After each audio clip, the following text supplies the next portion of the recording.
Welcome to Timbuktu. My name is Sean Johnson. I'm the owner of Timbuktu Edutainment Center.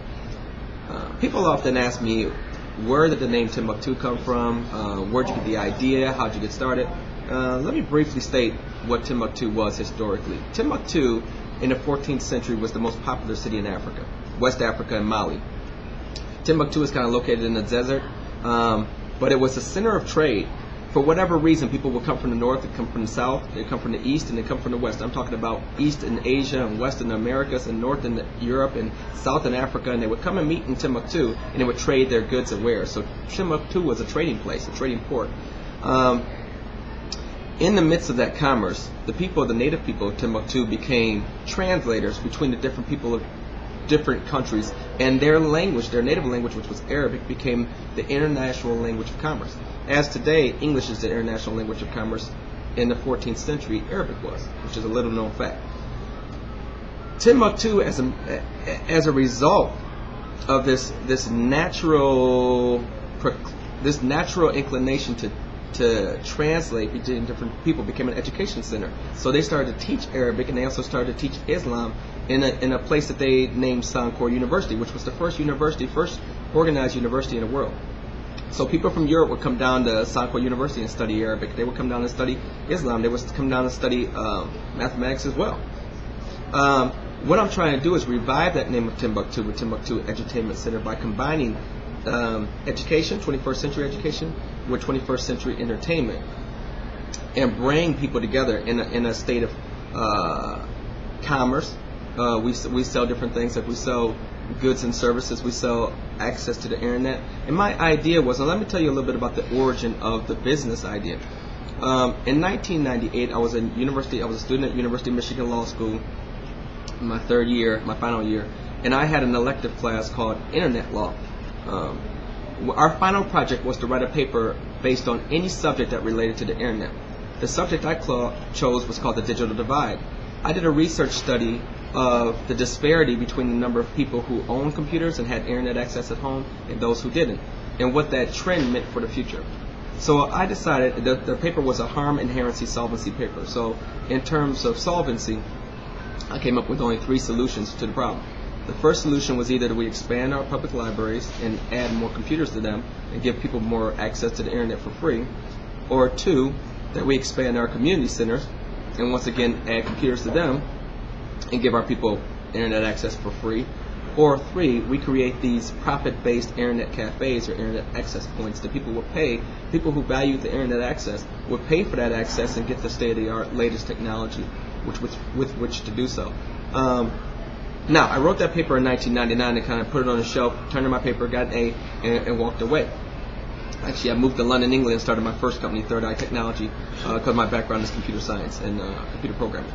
But when I returned to Michigan in 2001, I returned, but I started speaking at schools in 2005 or 6, and I was talking to a group of 7th or 8th graders at Madison Middle School in Pontiac, Michigan.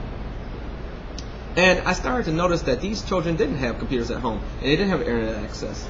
And the thing that struck me was that I had come up with a plan to solve this problem in 1999, and I didn't do anything about it. So I decided I was going to do something about it. So I was going to build an educational facility across from Madison Middle School in Pontiac.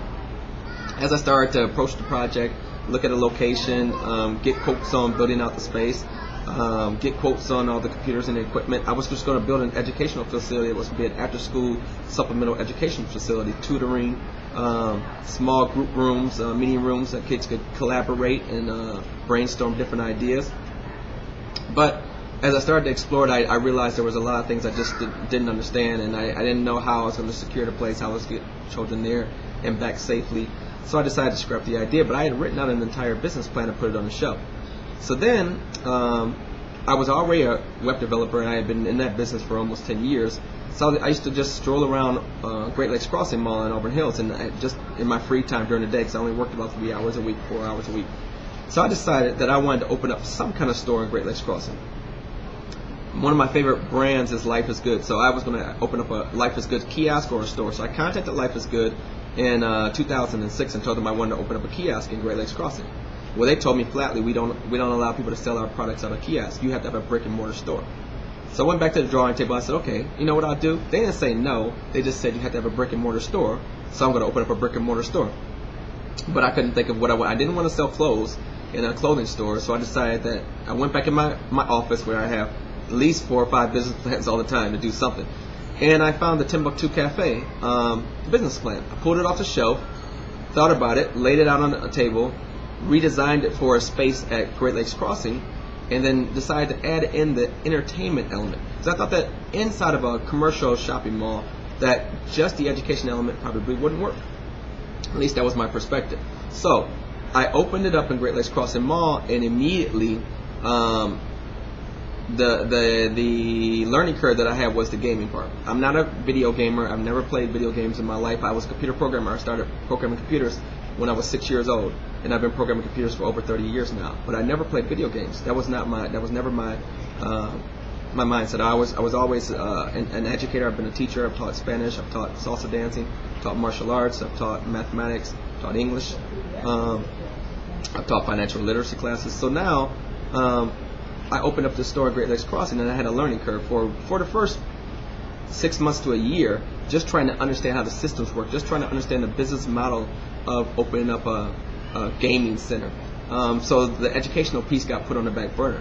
But now in our new location in Oakland Mall, after we've been open now for 3 years in Great Lakes Crossing, we moved to Oakland Mall, and now I get to explore my real vision, which was building an educational facility with one end of it now being gaming and entertainment, the other end of it now being education focused. So, and eventually my vision is that ultimately the gaming and the education will overlap, and we'll either make gaming more educational, or we're going to make education more fun.